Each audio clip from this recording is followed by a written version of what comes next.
What's going on, everybody? It is the one and only Q from Retro Q Gaming, back at it as always, and here we are with our lovely little episode 27 of our Quack experimental podcast. But before we get started, because we do have a decent amount of stuff to talk about this week, I want to make one quick mention of something that's never before been done here on the show, because that, boyos, is we now have a special guest for this episode. That's correct. For the first time in 20-something episodes, we have a special guest. You may be wondering, Q, who is that special guest? You've collaborated with one or two people before in the past. What's up? You finally getting them on here? Is there someone off camera waiting to just walk in? No. There's someone off camera, alright. But he is ready to jump in. Booyah. Anyway, let's get on to our first thing that we're going to talk about. And this one is more of a... You can argue it's a pet peeve of mine, but it's especially prevalent the last few days. And that is companies going hard, companies going ham, companies completely oversaturating and overstepping their market. And not overstepping their market, overstepping their marketing. It's just kind of ridiculous lately because they post anything and everything, every little bit of info, every little bit of detail, every bit of little everything, mechanics, system, everything you can think of, and so much of it is so hard to avoid. And it's not even them just posting massive spoilers, which sometimes can happen, but it's just all the little things.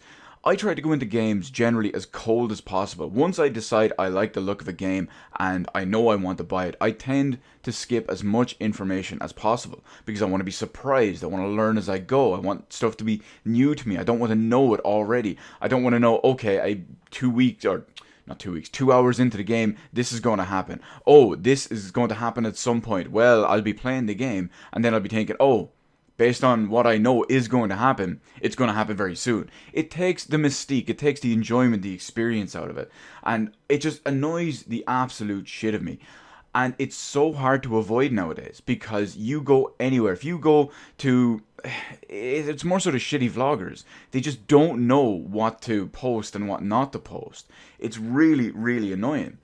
Perfect example of this is you find it everywhere. You find it on the individual websites that only focus on one platform, or you find it on multiple different ones where you go to multi-platform websites. So you might be going to a multi-platform website for Xbox news, and then suddenly you see all this other stuff on there too, because, well, whatever it is. But it's just really annoying in that regard. And lately, the last 2 weeks or so have been especially bad in relation to two upcoming games, one out next month and one out early next year that I really, really want to play and I'm really, really hyped for. But everywhere I go, it's just... This is new, info, story, mechanic, question that you weren't sure about, answer. It's so fucking annoying. These two games in particular are Pokemon Sun and Shield. I keep saying Sun and Shield. Pokemon Sword and Shield and The Last of Us Part 2. These are two very, very notable examples, very, very current examples. The best example of this is the last couple of weeks. Everywhere you go, it's everywhere Nintendo related you go. Pokemon. I went to a website the other day, a Nintendo exclusive one. They had 6 different Pokemon announcements and articles in a row. Their last 6, there was new info put out at the time, and they made an article for every single one of them. So you can't just scroll by it and try find another. But it's gyms, the amount of gyms, there's other ones too that I'm just kind of trying to push out of my mind because I don't want to spoil them, but you see all the new mechanics and all the stuff in it, and it's just article. It's so annoying. It's the same with The Last of Us 2. There was a press event, a closed doors press event, which had an embargo on it as well, just fairly recently. And of course, naturally, once that embargo lifted, you were on a Sony site. Specifically, this one is Push Square, you shitty journalist cunts. But you go on it, and there was like 7, 8, 9 of them in a row. Some of them being potentially larger spoilers. Maybe not larger spoilers, but potentially mid-sized spoilers. Stuff that people had been wondering for the longest time. That probably many people, myself included, had wanted to wait until the full game. But no, You go to there, and of course I tried to skip around there as much as possible, went to different websites, and they had stuff up too. You can't go anywhere. Companies are oversaturating their marketing. It's fucking ridiculous. Why not tell us everything about the game at this point? Why not tell us the story? Why not tell us the setting? As in, not so much the setting, but as in, why not tell us how many enemies this room is going to have, that room, the next room, the next room? Why not just tell us the entire game? I'd say Death Stranding is doing it as well, but one, I don't really give too much of a shit about that game, and two, the marketing for that game is really, really poor. Outside of blind Kojima fanboys, it's up to the point where they need to show as much as possible to make people realize, hey, this isn't just a walking simulator, please buy our game. But anyway, it just annoys the shit out of me. I'm old school. I like to go into my games cold. I like to not be completely over flooded. I don't want the whole brave new world of video games when I go and play a game. It's oversaturation. It's just fucking ridiculous. I can't wait till someone... no, you know what? I should say I can't wait until it gets to the point that it's just a complete breaking point and companies realize, hey, maybe less is more. But speaking of less is more, at least, well, when you come to certain parts of it anyway, we have Red Dead Redemption 2. Now, it's not the one you're thinking of, that comes later, but Red Dead Redemption 2 single-player DLC is unfortunately probably never going to happen. I say unfortunately because there's many people out there, even though I don't give a shit about the game whatsoever, there's many people out there who naturally love the game. And when you look back at Red Dead Redemption 1, it had one of what was the best regarded and well received DLCs, the proper single player ones at least anyway, of, well, single player DLCs. That's right, Undead Nightmare was massively critically acclaimed, massively well received, and overall it's just been kind of almost universally praised. So naturally, many people were hoping Red Dead Redemption 2 would get something similar, just like everyone was hoping GTA 5 would get something similar after GTA 4 had the great Lost and Damned and Ballad of Gay Tony. Now, unfortunately, as GTA 5 has proven, Red Dead Redemption 2, just like GTA 5, is probably never going to get such a benefit added to it. Mainly because, I mean, I have loads of notes here on this, but I can sum it up in one sentence. Money. Online multiplayer money. But anyway, let's get back to my expanded notes anyway. Rockstar have commented that they're 100% focused on Red Dead Online. And of course, like I had here as well, and I already mentioned, that it just makes perfect sense because perfect sense from their point and perfect sense from the business standpoint, because when you look at GTA 5 and online for that and the fact that there was no single player DLC for that, and yet despite all of that, online alone is consistently making them billions of dollars a year. Why would they make huge, big, resource heavy single player DLC, which will sell a large amount, of course, but it's one sale. It's not monetizable over and over and over and over. So it makes perfect sense from their side of it that they would do the same thing with Red Dead Redemption 2. Now, it is a shame because, you know what? I just realized the rest of my notes here are stuff I've already said. Yeah, everyone rants and raves about Undead Nightmare. GTA 4 DLC is pretty good. But the problem about this is you have to keep comments and situations like this in your mind when Rockstar say it and all as well. Because whenever they come out and they decide to say games are too expensive to make, we need to do online monetization for multiplayer over and over and over and over because games are too expensive to make. While these online-only systems, which when they get their updates, by the way, are very small and very bare minimum compared to what's in single-player DLC or even some of the larger ones, which the game doesn't get. At least GTA 5 anyway. But just remember that every time they tell you that these systems alone make literally billions of dollars a year in just these small, online, churned out microtransaction content. Absolute fucking disgusting. But speaking of DLCs, re-releases, content, whatever you want to call it, we have a potential leak of an upcoming potential Legacy Collection. No, it's not the Mega Man not the Mega Man Legacy Collection. No, it's not the Mega Man X Legacy Collection. No, it's not even the Zero ZX Legacy Collection. No. It's the Fallout Legacy Collection, which is technically something that already exists. Mini nuke unboxing video that I've done before in the past, anyone? But anyway, it kind of is a little bit poor timing in this regard, because just recently, like a few days, if not a week or so ago, they missed the I believe it's 22nd and 21st anniversary of both Fallout 1 and Fallout 2 respectively. So they kind of missed the ball on that one. Like me, Solomon Grundy, kind of dropped the ball on that one. But yeah, anyway, a product page on Amazon Germany has listed this product anyway. There was no proper picture. There was a little bit of potential box art and stuff too. But it includes Fallout 1, Fallout 2, Fallout Tactics, Fallout 3, New Vegas, and Fallout 4, with all DLC included for each game. So basically that means Fallout 1, Fallout 2, Fallout Tactics, Fallout 3 and all of the DLCs, many of which were great and fantastic. New Vegas, same deal. And Fallout 4, well, we leave the Fallout 4 one to, you can make your own judgment on that. Far Harbor was great, but everything else was very, very laughable. Nuka World was decent, but it wasn't as good as the proper true DLC anyway. But it's listed as €40 for the entire collection, which is good value considering that when you look at the price of all of these games, mainly Fallout 4, even when it goes on sale, and hell, even when they all go on sale on Steam, you're still looking at over €40 to buy all of them put together. But there's something very, very interesting about this collection, because the description says for PC and console. Now, considering Fallout 1, Fallout 2, and Fallout Tactics were never ported to consoles at all so far, not including Fallout Brotherhood of Steel, that's a console exclusive game, that doesn't count. But Fallout 1, 2, and Tactics were never ported to a console. It will be interesting to see if this is real, interesting to see if they are coming to consoles, or if the console version would only be Fallout 3, Fallout 4, Fallout New Vegas. But it also begs the question. Would we finally get the modern ports and or remasters of these games? Now, when you look at Fallout 1, Fallout 2, and Fallout Tactics, I'm not looking at those ones for the purposes of this remastering talk.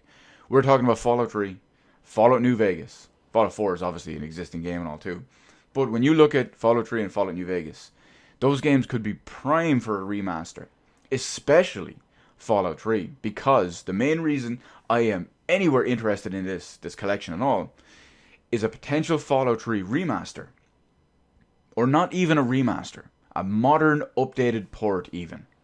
Because,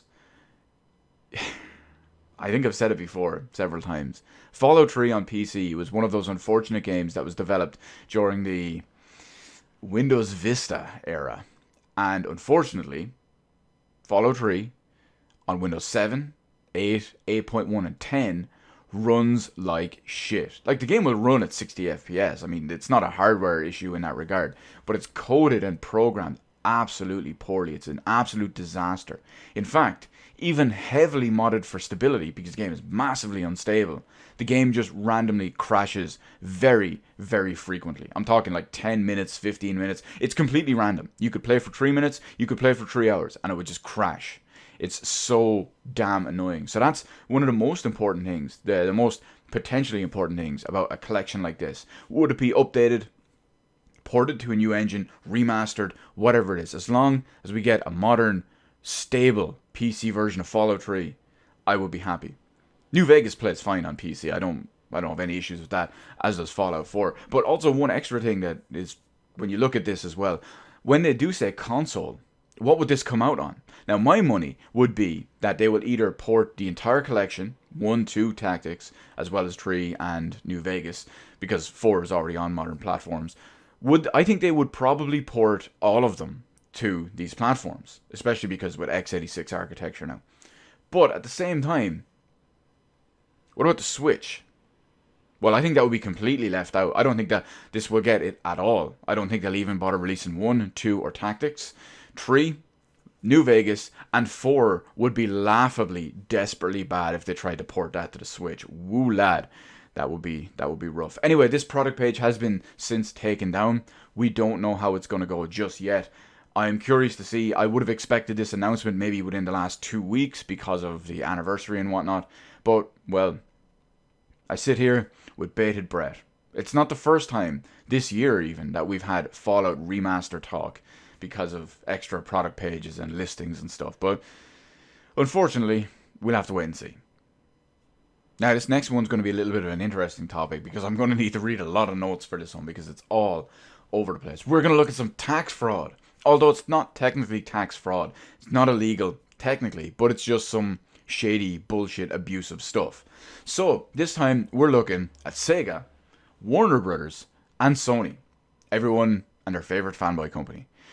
But these three companies in particular, these large, multi-million, if not billion-dollar companies that make millions and millions and dozens of millions and tens of millions and hundreds of millions in profit every year, well, they've been exploiting a UK system to provide tax breaks, which was intentionally designed for small indie developers. That's right. Companies like Sony, a Japanese company, Sega, a Japanese company, and Warner Brothers, as far as I'm aware of anyway, the parent company is an American one. All of these have been exploiting small indie studios despite being worth hundreds of millions, if not billions of dollars. Now, you may be wondering how this is going. Well, all this came about by something called the Video Game Tax Relief, which was set up in 2014 to support small, independent UK-based studios. Now, Rockstar North, this is a good example of this whole situation. I realize Rockstar isn't involved with either of these three. But Rockstar North, which is the primary developer of the GTA series, you may have heard of that series, just a small, niche little title that probably no one has ever heard of, that makes very, very, very little money. But Rockstar North has used a system like this in the past, and of course, during that period of time, they accumulated £4.1 billion in profit, thanks to their games. Remember, it's designed for small, independent studios to get tax breaks. But, well, let's go anyway. To qualify for any of these tax breaks, the British Film Institute, they review and score the studio based on, the score that they give is based on factors like the setting in game, the location of the developer, and if it, quote, reflects British creativity, unquote. Now, that's very strange, isn't it? I mean, it's so vague in a sense. Now, I could understand a company or a studio if they weren't owned by Sony, somewhere like Media Molecule for Dreams, for example. If they were an independent studio, that I could see that reflecting creativity, the location of the developer, the setting of the game, and of course, as I said, reflecting creativity. Somewhere like that would be rife to earn this, not a multi-billion-dollar company. So this is a bit of a problem. Now you may be wondering, if it's designed for small indie devs, surely it can't be that much, right? Surely they can't get that many tax breaks and they can't add up to anything worthwhile. No, it doesn't work that way. Sega have claimed up to £20 million in tax breaks. Sony, £30 million. And Warner Brothers Media, £60 million. I want everyone to remember stuff like this, especially the fanboys out there. This is mainly the fanboys, to be honest, because they will jump on their favorite company. They will give them a reach around. They'll milk whatever they can out of them, and well, they'll just suck it all up because that's what fanboys do. But you have to remember, these companies aren't out for your best interest. These companies are out for profit, which includes making money off you, reaching into your pockets, reaching into your credit card, reaching into whatever it is to monetize over and over as much as possible. And clearly, they are not above abusing systems not designed for them. Now, you could argue at one point as well, that's like, oh, well, it's the government's fault for not being able to regulate this or to not checking it properly and all. Absolutely, it is 50%. It is 50% their fault too. This should be properly looked after, should be properly checked and whatnot too. The paper trail and all should be done. Not give tens of millions of pounds of tax breaks to billion-dollar companies that do not need it. It's absolutely ridiculous. Fuck these companies. Fuck this people who run this system for not doing it correctly. And fuck all y'all. But onto some non-depressing retro gaming news here this time. We're going to look at the Super Nintendo PlayStation, the SNES PlayStation, the SNES Sony mashup, whatever you want to call it. You might remember that a few years ago, someone completely randomly by chance found the only known outside prototype of the Super Nintendo PlayStation, or the Super Nintendo CD system is, I believe, what it's actually called, but people just call it the Super Nintendo PlayStation or the SNES PlayStation. So, if you're not familiar with what it is, it's essentially back when Sony and Nintendo were going to work together in a collaboration between in the Super Nintendo era, the 16-bit days, where Nintendo were looking to add a CD-based add-on to their Super Nintendo to allow more, you could CD quality music, bigger and better worlds, more stuff that could not be fit on a small cartridge, but could obviously be fit on the vastly superior storage space of a CD. Now, of course, we all know that that didn't go too well in the end. Nintendo backstabbed Sony and fucked off with Philips, and then Sony famously developed a PlayStation for themselves and have been raffle-stomping Nintendo ever since, as well as a bunch of other companies. But it's just especially funny because Nintendo backstabbed them and fucked them over, and then they came in strong and have dominated them for 20 years. Anyway, back to my point that I want to talk about. The only known system of this was found in the wild a few years ago, and people have got it up and running, the people have got it working, all that stuff too, which is pretty cool in that regard, that it's not just a dead, empty shell of tech, if you will, that it's actually fully functioning and whatnot too. Now, the owner is finally going to sell it.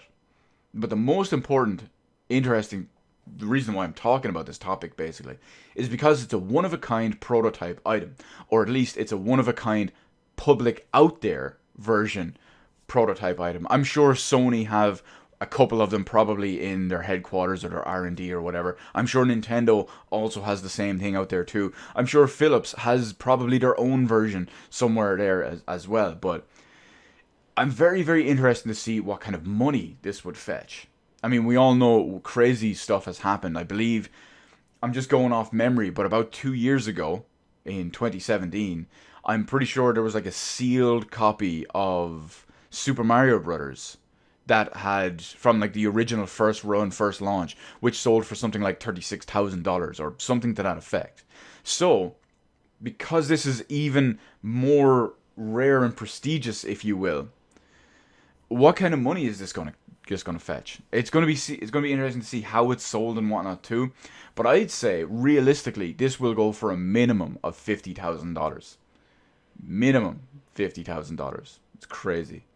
But the cool thing about it is, like I said, you know, CD quality music, bigger game worlds, blah blah blah, because of superior CD storage space. And the most interesting thing, even more so, the true original version of Secret of Mana. It's more interesting to talk about, because Secret of Mana, my favorite game ever, for those of you who somehow don't know that, was being originally developed for the CD system. And so much, when it all fell through, so much of it was pared back and cut out and whatnot too, that the game was almost cancelled. Thankfully it wasn't, and it finally released. But it makes you wonder, your favorite Super Nintendo games, what if they could have been released in a better form on the CD system? CD quality music, bigger and better games, bigger and better worlds, bigger and better mechanics. All this extra stuff could have been in there too. But now we got some lovely, lovely news about that all digital future that you guys always love out there, because, well, so many people don't think about it correctly and they will just blindly consume, not ask questions, and have no sense of ownership. I just don't get it, but whatever. Anyway, we'll talk about digital distribution again too. You might remember a little game from roughly about 20 years ago, I believe it was maybe 2001, called Urban Chaos. It's an old school open world sci-fi game, created by Eidos, and for all intents and purposes, is now essentially a lost game, because this game has been removed from its only legal digital distribution platforms, Steam and GOG. So this game can now, as far as I'm aware, no longer be purchased anywhere digitally, legally. So, there's been no proper official reason given for this just yet. It could be many, many different things. Old games can sometimes be removed from digital storefronts by the publishers if they have excessive problems running on modern hardware. Not so much modern hardware, but more modern operating systems. Take note, Bethesda, remove Fallout 3, you fucking hacks. Or just update the game or whatever. But Yeah, that can be a problem. Sometimes as well, music licenses can run out. Let's look back at GTA 4 a little while back that had the music change when the licenses ran out. The music was patched around and whatnot too. Alan Wake is another one that was kind of famously done where they redid the same music rights after it was pulled from Steam. When the music rights ran up, they were redone and it was put back up for sale. So this stuff does happen. Generally, it's weird because it seems that a lot of games will license music for 10 years. So you can see when it hits the 10-year mark, they might have to redo it. But this isn't the 10 or the 20-year mark. So it's just strange. Now, most people will at least think that it's a music licensing issue because when you look into the soundtrack of the game, there are many songs, I believe there's about 6 or 7 of them, that were created just specifically for this game. Now, some of them are created by bands that are still active in the modern day and age, so they might actually have licensing issues when it comes to that too. But this all brings back and boils down to one thing: the all digital future, the licensing digital future, the one that the companies, the publishers, the developers, the ones that they want. Because not only does it cost them less to get you a product so they can make a larger margin on it, but it also gives them so much control. You give up all your control, almost all your control at least anyway, because they have the ability to control what you play, or what you have the ability to play, or what you don't have the ability to play. Your ability to download or re-download a game that you may already own or not. Now, thankfully, of course, I have a physical copy of this, even though I can't even remember the last, probably just like 2001 or 2002 when it first came out, when I was actually had any inkling to play it. But back to the point for the other one for a second. Now, many people will say, oh, well, if a game gets delisted or removed or whatever, generally you just can't buy a new copy of it, but you can re-download it if you already have it or whatever. I don't know if that's the case with the likes of Urban Chaos. But let's look at some other game recently. Life is Strange 2. Life is Strange 2 recently was pulled from certain digital storefronts in certain markets and regions of the world. Most notably, I believe it was Australia was the biggest offender. But it was even removed, not just delisted, it was removed to the point where even if you had fully paid for the entire season, if you didn't have the game installed, you could not re-download it. So there are times when companies can and will remove games and the ability to re-download them. Do you get a refund? Do you get a full refund? Do you get a partial refund? Absolutely not. And there, within, is one of the biggest bullshit points of this all digital future that all these other companies really want, that all these other publishers really want. Their control, their profits, all of that shit. Do not give it up, everyone. Do not give it up. Fight for your right to party with old games. Now, as I promised and alluded to earlier, we have another Red Dead Redemption 2 topic. And that, of course, is Red Dead Redemption 2 is coming to PC. That's it. That's the topic. We out. But no, it is real. It is coming to PC. It is official. But there's some weird, strange stuff about it. Now, first off, I'm going to say, of course, it's going to probably launch exclusively. There's a reason why I say probably and kind of.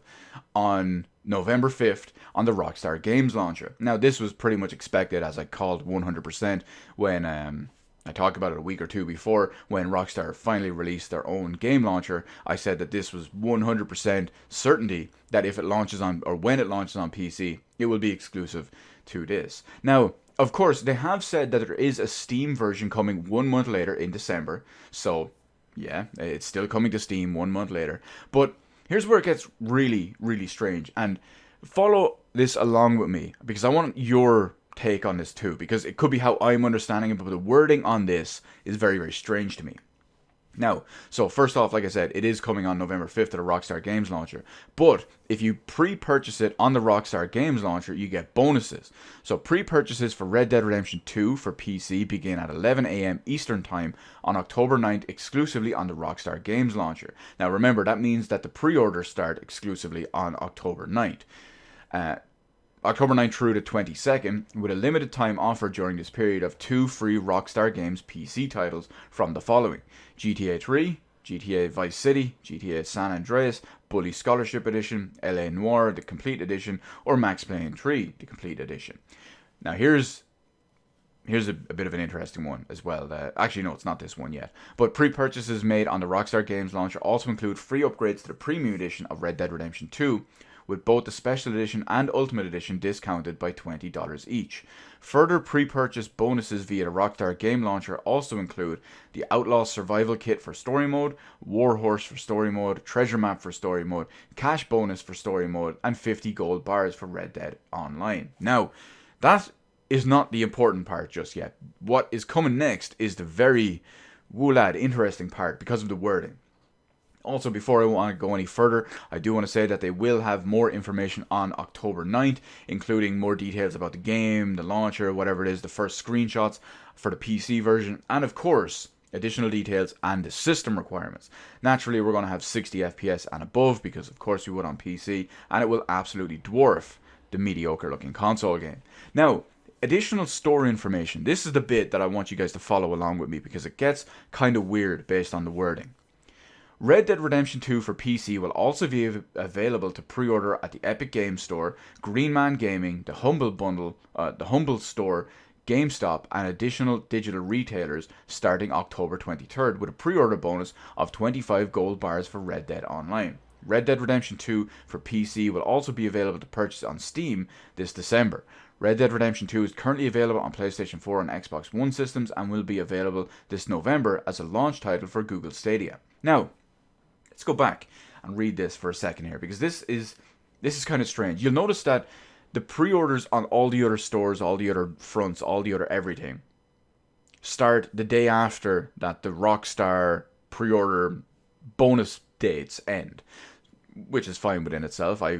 Don't begrudge them launching their own game on their own store. They're not buying exclusivity of a third-party game in that regard. Now, it could just be because of the wording on this, but because they specifically list Epic Games Store, Green Man Gaming, Humble Store, and GameStop, and additional digital retailers, the way it's worded, because they have a very specific line at the end that just says Red Dead Redemption 2 for PC will also be available to purchase on Steam this December.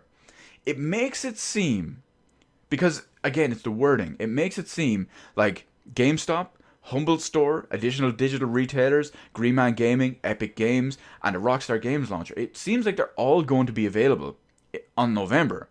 Everything except for Steam, which is December. Now, it could be that the pre-orders of all these other stores go live, both physical and digital, on the 23rd, but they still launch on Steam, still launch in December, the same date as Steam. It's very, very strange and very, very confusing to me. Because of the wording, it's very poorly worded. Maybe it will be cleared up on October 9th in a few days.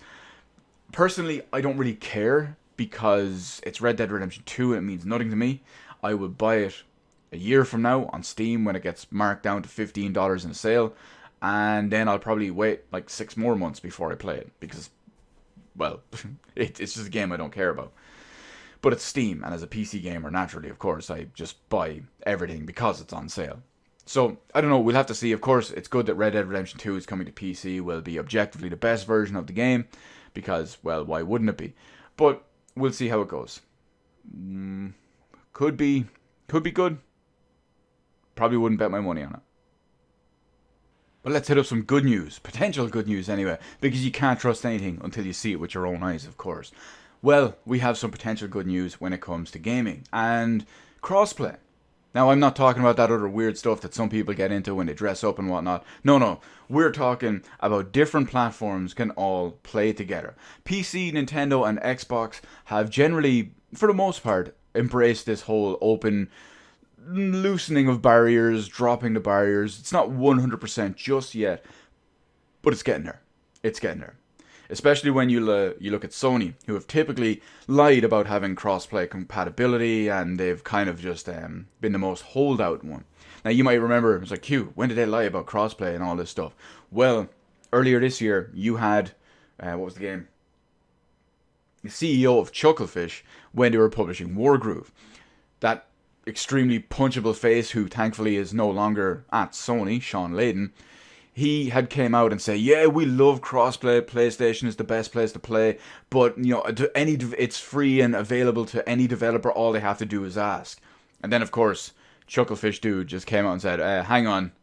Given the times you said it's available, I was asking literally every day for crossplay for Wargroove, and you kept telling me no.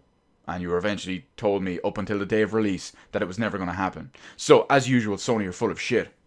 No surprise there. But, anyway, back to the whole other story here. Yeah, so according to a new report, now this isn't 100% official, there's been no proper announcement about it, it just seems to be a report of some sort. Is it a leaked report? Is it an internal report? Is it an internal memo? Is it sent out to press that they can't talk about it? Or what's the deal anyway? But we don't know. But there's a memo, or there's a report of somewhere, that according to Sony, their crossplay feature, crossplay whatever, system, is now out of the beta test phase and is available to any developer out there. Again, all they have to do is ask. So, we'll have to wait and see. Because like I proved a minute ago, it's Sony. I believe it when I see it. You need to see it with your own eyes. I do know that it is upcoming in the new Call of Duty game, which is the big high-profile announcement. The big high-profile game that would likely do it. I think Fortnite does it as well, which again, same deal. They're two of the biggest games, so it makes sense why they'd be the poster boys for all of that kind of stuff. Now, what do I think of crossplay? Well, overall, I think crossplay is good for the industry. Mainly because it gives anyone, no matter what platform they're playing on, it gives them a bigger pool of players to play with. Instead of just playing, let's say, Call of Duty on the Xbox, and you have the 100,000 people on the Xbox, you now have access to 300,000 people. You have the 100,000 people on the Xbox, the 100,000 people on the PlayStation, and the 100,000 people on the PC. Of course, you don't have 100,000 people on the Switch, because that will never be able to run that game. But let's look at Minecraft, for example. We use that as a random example. That could run on anything. That can run on a fucking 3DS. So, you see the point. It expands the player pool. And that's good, because that keeps games alive longer. People want to play all these old games, all these relatively old games. Some games from a few years ago to keep going. Call of Duty, I'm sure, hell, Black Ops 1 is probably still alive if you put it in your 360 or backwards compatible on your Xbox One. It would not surprise me if Black Ops 1 was still alive and still had a relatively decent community. So, in theory, if, for example, say the PS3, the PS4, the Xbox One, and hell, let's throw the Nintendo Switch, it's a Call of Duty game that I might be able to run on. It's 10 years old, or whenever it is. But, you see the point. Couple all them with a PC, it would create a big pool of players. So anyone who goes back isn't going to be stuck with the same 20 people to play with the whole time. And they're not going to be stuck struggling for matches and all that too. Now, having said all that, I do not want to play Gears of War and be stuck as the only PC player on a team full of Xbox players against 5 PC players. Think about it.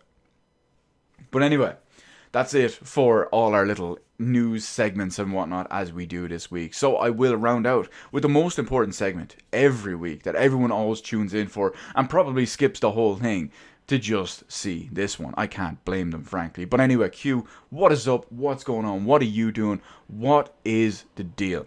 Well, I've barely been doing anything this week. Gaming wise, at least anyway. I'm still trying to play Final Fantasy VIII. I think I've put about 10 more minutes into it since last week. It's just so unenjoyable of a game. It's so bad. I'm still trying. I don't want to give up that easy, but I'm still trying. It's just so bad. Even when I'm hyped for it and I'm excited to do it, I'm looking forward to get in to do it. I sit down, I start playing it. 10 minutes later, I want to die. I just do not like that game. But I want to try to stick with it. Other than that, it's been a decent amount of Gears of War 5. I've been playing a decent amount of Horde, as well as, oddly enough, a decent amount of Versus. I've kind of only been playing Versus because there's the rank up system with the stars and the sergeant, lieutenant, captain, that kind of thing. I want to max that out, and that goes quickest with when you do the Versus ones too. Other than that, I've been playing a decent amount of Super Nintendo stuff as usual, with the new PVM and all that too. But at the moment, I am kind of working on a small little project. Now, it's not the Metal Gear Solid soundtrack you can see there, on vinyl by the way, but it's the one beside it.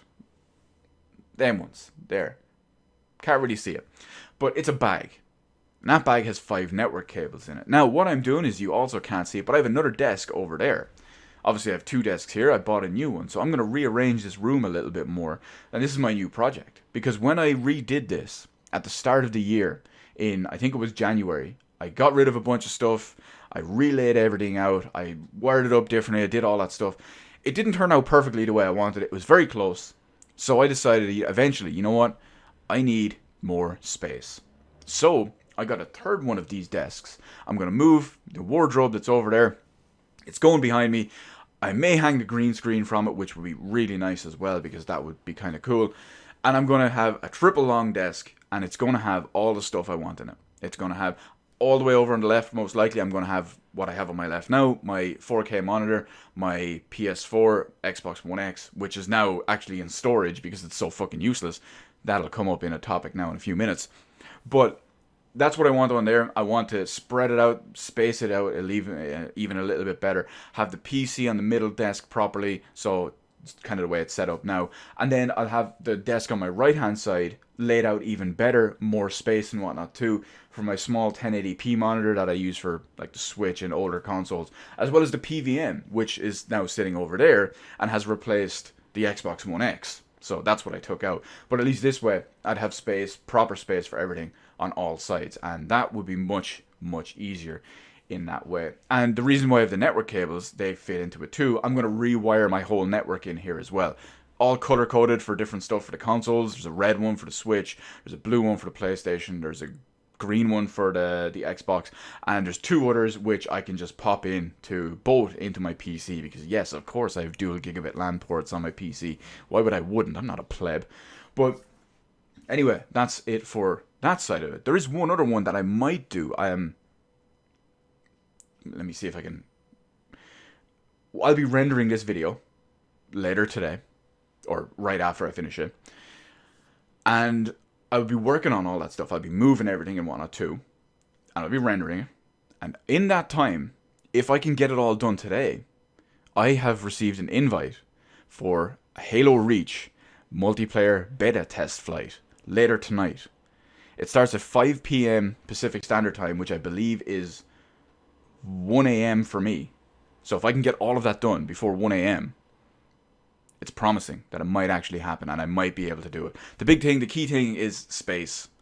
Hell, depending on how far I make it, I might just take down something and put up the Xbox just to play it. Because it's an Xbox exclusive test, or at least, I shouldn't say Xbox exclusive test, because there is a PC online one coming too, but they're doing the Xbox one first, and that's the one I've been invited to.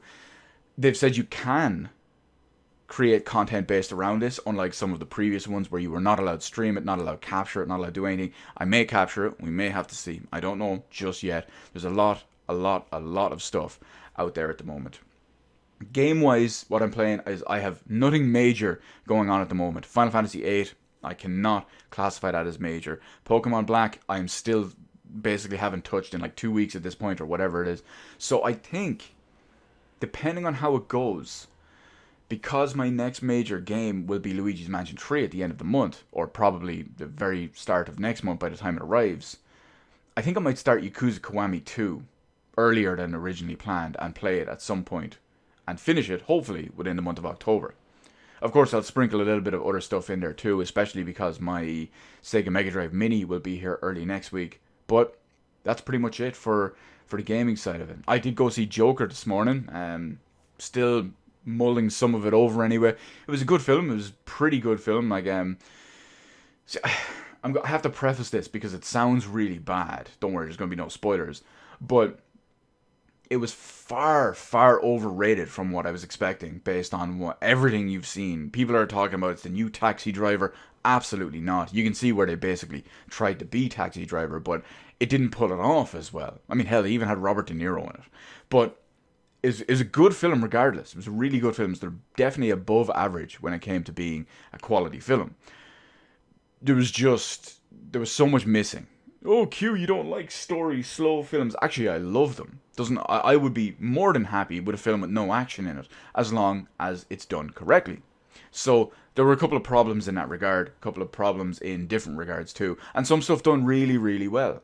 So overall, it was an above average film, nowhere near the masterpiece or whatever it is that everyone was going to claim it to be. Oh, and before I forget, AEW Dynamite, baby. Wednesday Night Wars are here. I can't wait. I've already watched it. I can't watch it live, unfortunately. I have to watch it the next morning because, well, torrents and whatnot. And mainly because they don't show it live here. They do show it on TV here, but it's 2 days later. They're going to show it on Friday night. So I'm having none of that stuff. I need to stay off my Twitter. I need to stay out of my wrestling stuff until I can watch it on Thursdays. But so far, it's good. I'm happy with it. It's going well. I'm happy that they're able to work on story stuff ever so slightly. I won't go into details about the entire show. I will say that the end match was a bit of a mess, but I understand why, in order to, in the first couple of weeks probably, to get all this new talent in on the show and get people invested in them in some way, shape and form. So I understand why some of it might be a little bit messy. Obviously, if you're in the main event of the first TV episode, we'll call it, I guess, it's high profile for someone new to come in if they were to come in that one, or the same with the second one or the third one or whatever it is.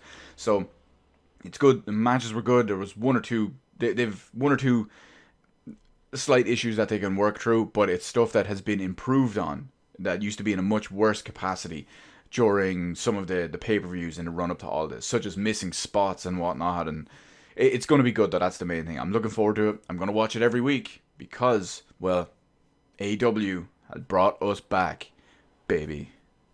So, having said all that, I think I will joker up my face and away I go. Because that's right, we are done with this week's episode 27 of our Quack Experimental Podcast. As always, I want to thank everyone for joining me, sitting through and listening through all of this, putting up with me for this long. But let me know, as always, in the comment section below, if you have any strong thoughts and feelings one way or another about anything we talked about here today. Drop them all down below because, well, why wouldn't you? As always, you can slide into the Twitter DMs or leave it in the comment section below if anything piques your interest that you might want to hear my little 2 cents on. As always, I do promise I will take a look at it, but I can't promise that I will talk about it. Anyway, that's it for what we're done here on the end of 27. So, of course, until next week, I want to thank everyone for joining me, and remember that winners don't play switchboards.